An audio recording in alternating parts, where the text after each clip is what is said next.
हरियाणा में निकाय चुनाव की तारीखों के ऐलान के साथ ही सभी राजनीतिक दलों ने अपनी अपनी तैयारियां शुरू कर दी हैं। शहर में किसकी सरकार बनेगी, वार्डों में लोगों का क्या मूड है, किन मुद्दों को लेकर जनता वोट करेगी, पिछले पार्षदों ने कैसा काम किया है, इसको समझने के लिए जनता टीवी ग्राउंड जीरो पर लोगों तक पहुंच रही है और लगातार उनसे बातचीत कर रही है।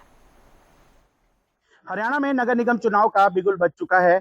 इसे छोटी सरकार का भी चुनाव कहते हैं। इसमें मूलभूत सुविधाएं जैसे सड़कें, नालियां, गलियां, स्ट्रीट लाइट, समय पर कूड़ा उठान, ऐसी जो समस्याएं हैं उसका समाधान के चलते अलग अलग पार्टी के प्रत्याशी आपके बीच आते हैं और 5 साल के लिए आप उनको जो वोट करते हैं तो उनसे कहीं ना कहीं उम्मीदें जताते हैं कि 5 साल वे आपकी सभी चिंताओं को दूर करेंगे और जो मूलभूत सुविधाएं हैं उनको कहीं ना कहीं पूरी करने का काम करेंगे। इसी के चलते आज जनता टीवी की टीम वार्ड नंबर 5 में पहुंची है।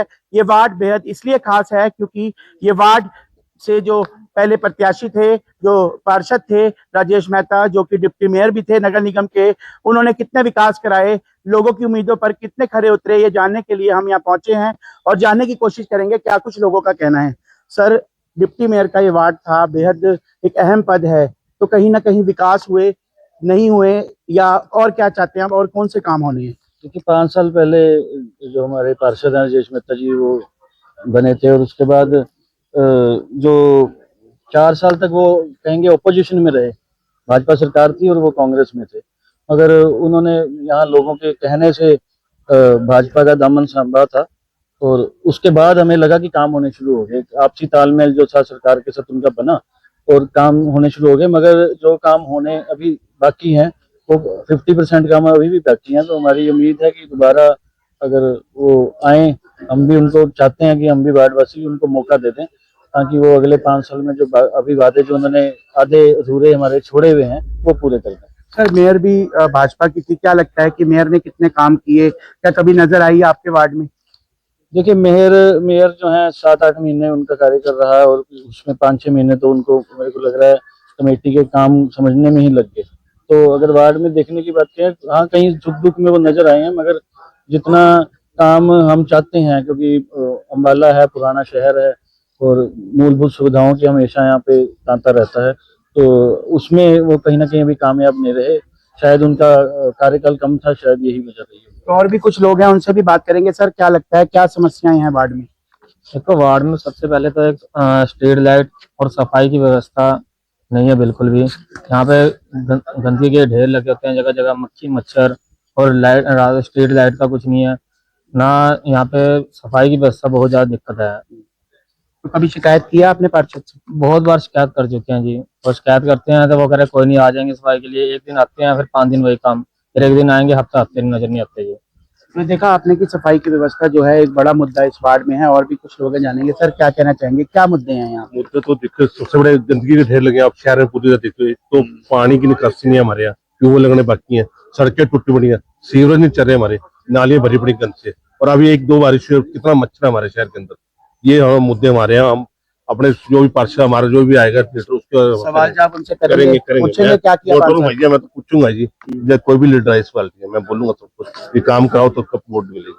तो ये देखा आपने, लोग जो कह रहे हैं, इस बार सवाल जवाब जो है वो भी किए जाएंगे। सर, डेवलपमेंट की बात करें, नगर निगम इसलिए बुलाया गया था ताकि तेजी से डेवलपमेंट हो, तेजी से विकास हो, करोड़ों रुपए विकास के लिए आते हैं। क्या लगता है कि क्या हुआ? पैसा जरूर आता है सर, वो लगता भी है, लेकिन प्रॉपर सही इस्तेमाल नहीं हो रहा। और जो है, देखो माला में सबसे बड़ी बात है सफाई, दूसरा नालियां हैं, ये जो डालते हैं पैप वगैरह भी डालते हैं, वो या तो बड़े डालो जिसमें से पानी निकल सके। ये इतना काम करते हैं कि 5 साल हमारे निकल जाए, समझे? ये नहीं सोचते कि इसकी प्लानिंग ही नहीं है, प्लानिंग करके काम होना चाहिए। कम से कम ये तो सोचो कि 10-20 साल कब निकले। जो हम काम कर रहे हैं, सड़क बनाते हैं, दूसरे दिन आके तोड़ने शुरू कर देते हैं। सर, आमतौर पे देखा गया सड़क बनती है, कभी टेलीफोन की लाइन, कभी पाइपलाइन, कभी सीवरेज, बार बार सड़क तोड़ते हैं तो 5 साल इसी में ही निकल जाता है। किस तरह देखते हैं? इसीलिए तो पैसा जो है खत्म हो रहा है। जो भी हमारे से टैक्स वगैरह लिए जाते हैं उनका सही इस्तेमाल नहीं हो रहा। उसको बार बार तोड़ेंगे, फिर बनाएंगे, तोड़ेंगे, फिर बनाएंगे। क्या पहले क्यों नहीं प्लानिंग करते? क्या इनको पता नहीं है कि यहाँ तारा पड़ेंगी, यहाँ टेलीफोन की तारा पड़ेगी, नेट की तारा पड़ेंगी? वो पहले क्यों नहीं डलवा लेते उनसे, उसके बाद सड़क बना लें? वैसे भी तो परेशानी हो ही रही है, 2 दिन और परेशानी और आगे निकल जाएगी। सर एक चीज और देखी गई इस वार्ड में, मनमर्जी के स्पीड ब्रेकर बना देते हैं जिनका कोई लेवल नहीं, कुछ नहीं, हाँ। क्या कहते हैं? वो सबसे खतरनाक है सर, उससे कई आदमी गिर जाते हैं, चोटें लगती हैं, उनकी तरफ कोई ध्यान नहीं देता। जिसका दिल करता है अपने घर के आगे स्पीड ब्रेकर बना लेता है। ऐसा क्यों होता है? क्या कोई प्लानिंग नहीं है? उसकी प्लानिंग ऐसी होनी चाहिए, स्पीड ब्रेकर ऐसा होना चाहिए जिससे आराम से गाड़ी उतर जाए और गांव से अपना निकल जाए आदमी, पर ऐसा नहीं है। जिसका दिल करे छोटा ऐसा स्पीड खड़ा बना देंगे जिससे आदमी गिर जाता है। ऐसा क्यों है? ये सिर्फ है, ये प्रशासन की कमी है, कंट्रोल नहीं हो रहा, उनका ध्यान इस तरफ नहीं है। उनका ध्यान है कि हम आए हैं 5 साल निकालने हैं, 5 साल निकालो, नेक्स्ट टाइम आएगा। अब आएंगे वोट देने के लिए, हम उनसे पूछेंगे कि जब लास्ट टाइम आप आए थे तो आपने क्या कहा?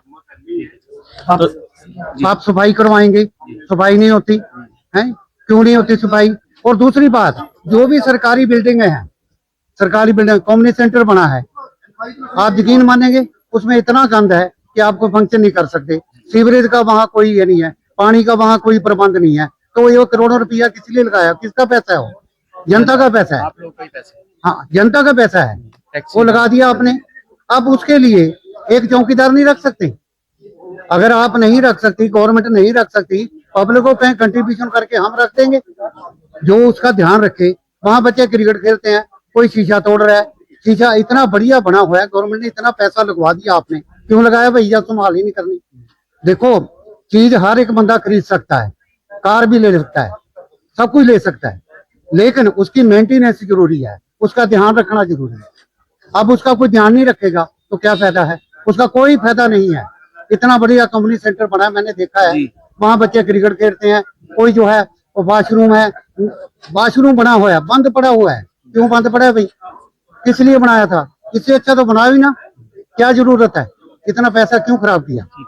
तो मेरा यही है, मैं तो यही निवेदन करता हूँ, जो भी आए, जिसको हम वोट दे रहे हैं, कम से कम पैसा जो है ना हमारा जनता का, उसका सही इस्तेमाल और लंबे समय के लिए करे।